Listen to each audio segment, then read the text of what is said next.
All right, we're rolling.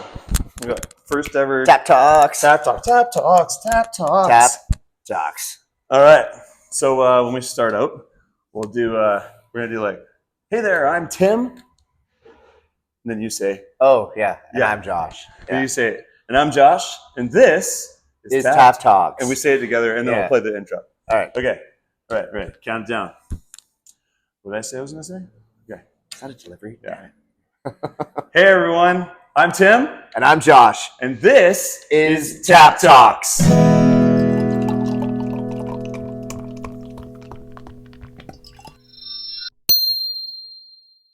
All right, we did it. Yeah. All right, okay, cool. Welcome to episode number 1. Yeah, episode 001, like the first one ever. How many zeros should we put in front of it? If we do 1,000 of these, We're going to want at least 3. at least Zeros. 3 zeros? Yeah, at Okay, least 3 episode 0001. Official. Official. Yes. Like a stars and stuff. Okay. So this is intended to be a weekly segment, maybe a bi-weekly, maybe whenever we get around to it. What do you think? That sounds accurate. Okay.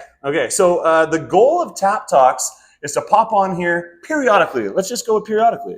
That sounds good, right? Yeah, we're going to pop on here periodically and tell you a little bit about something that we have on tap and just give you like a quick little tasting notes, a little background, some sort of information because at the Barley Merchant, every beer tells a story. We're talking about the taps on Tap Talks. There we go.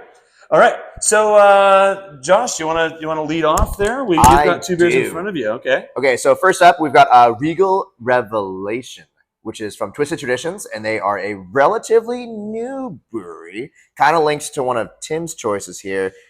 They are currently brewing outside of Tin House, which is in Port Coquitlam, and this is his newest beer. Basically, all of his beers have a really nice hop-forward, clean, crisp flavor, and I'm going to butcher the pronunciation of this style, but it's a Czech Polotomeve Pivo. We've all heard of Tomeve Pivo, which is a dark lager. This is a Czech half dark lager, which is really, really cool. Also known as a Bohemian Pilsner. So this one's a mix of Canadian and Bohemian Pilsner malts and a generous dry hopping of the flavorful Czech Saaz. So I'm just going to have a little sip. I feel like we should have like a full flight where I have some of that too. That would have been smart. That's going to be an episode 0002 thing. Okay. Yeah, good call. It's my beer, Tim. All right. And it's delicious. I always try to make sure that our tap list has something that sort of fits this category of beer, where it's either an amber or a honey brown or a Vienna, and in this case, a Bohemian style Pilsner, which is super, super unique. Big fan of everything Twisted Traditions does. Their can work, you can't see it here, but go look it up. It is gorgeous. Their tap handle is a brilliant white with gold tea, very ornate, fancy, just like this beer. It just feels like I'm drinking a very fancy beer, which makes me happy. Yeah. And so that's Phil Krinko, right? Phil Krinko, Yes. who graduated from the KPU brewing program. Yeah, which we're doing a tap takeover with Student Brews again real soon. A little plug on that. So we'll segue. That actually works really well because you said he's brewing out of Tin House right now, and his name is Phil.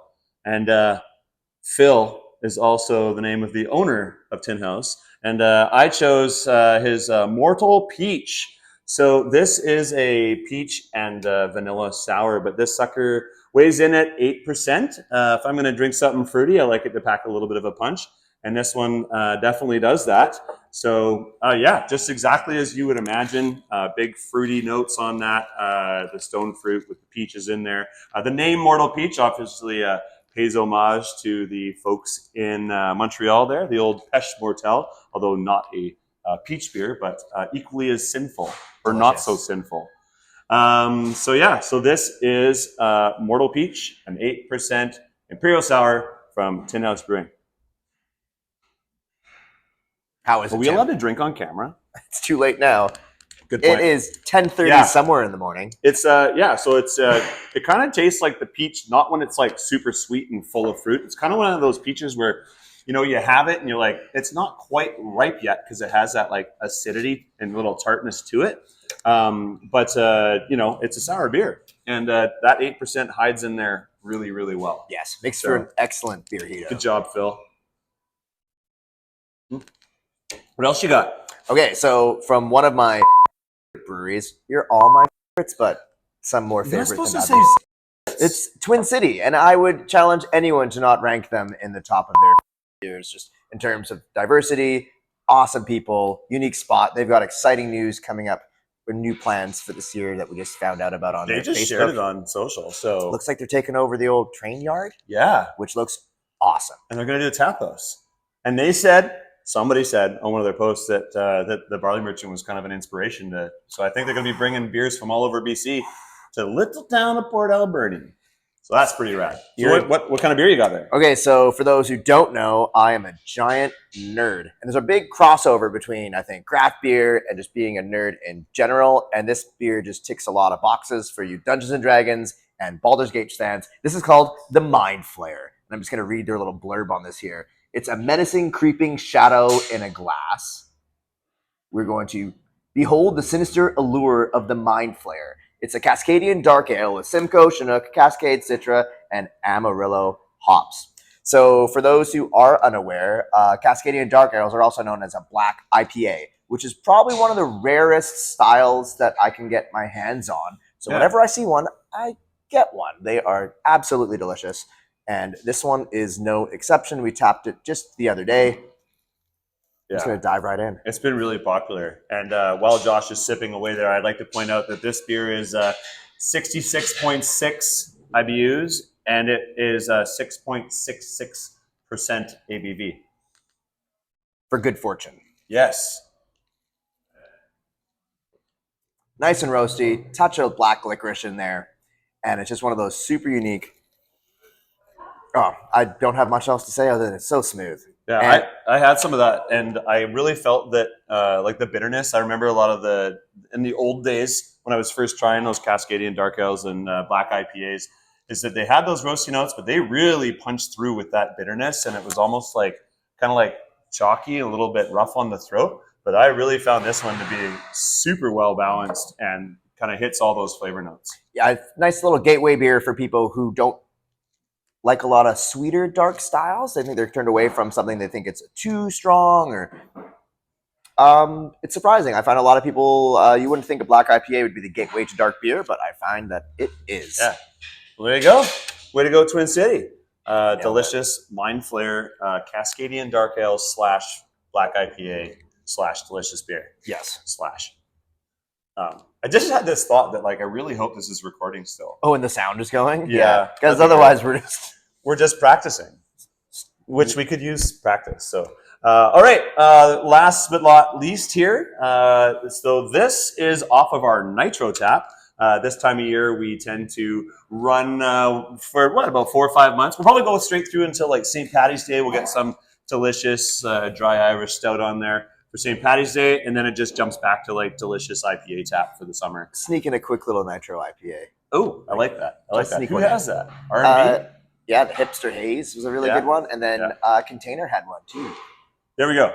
Okay, so the beer that we're currently pouring on our Nitro Tap is from Small Gods in Sydney on Vancouver Island. What I love about all their beers is that they're kind of inspired by book names or from literary references. Mm-hmm.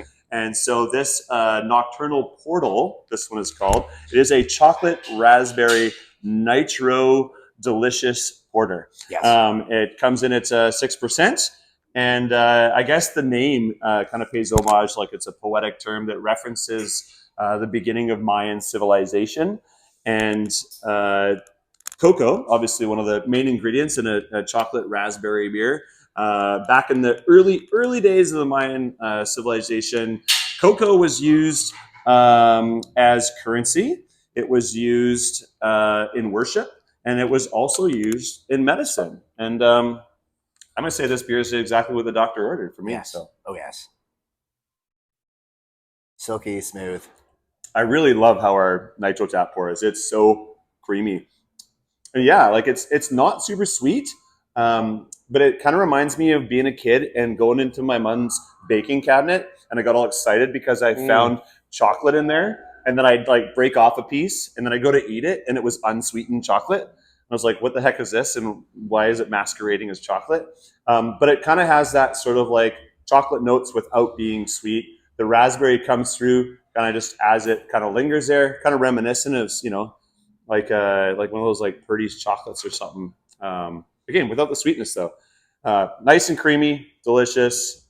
Just 4 of 34 beers that we currently have on tap here at the Barley Merchant that are always changing because Josh likes to add up numbers when he places his orders. I do. And while supplies last, makes it more special because, you can't get it everywhere. So get it now and drink it while it's here. There you go. And that's it. That's Tap Talk for week 1. Well, I said periodically. The first period. Yes. Of our talking about the yes talks. Okay, tap talks. Tap talks. Tap talks. No. Well, we have craft worth drinking. Oh, cheers to that. Cheers. All right. And scene. These are all really good beer, though. They're delicious. These really contrast a lot. Like to go from like punchy 8% sour to like the exact opposite.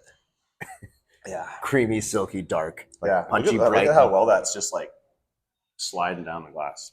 Love that. All right. Well, I'd say this is about half as dark as that. This is a half dark log. Yeah. All right. Well, hopefully that didn't suck.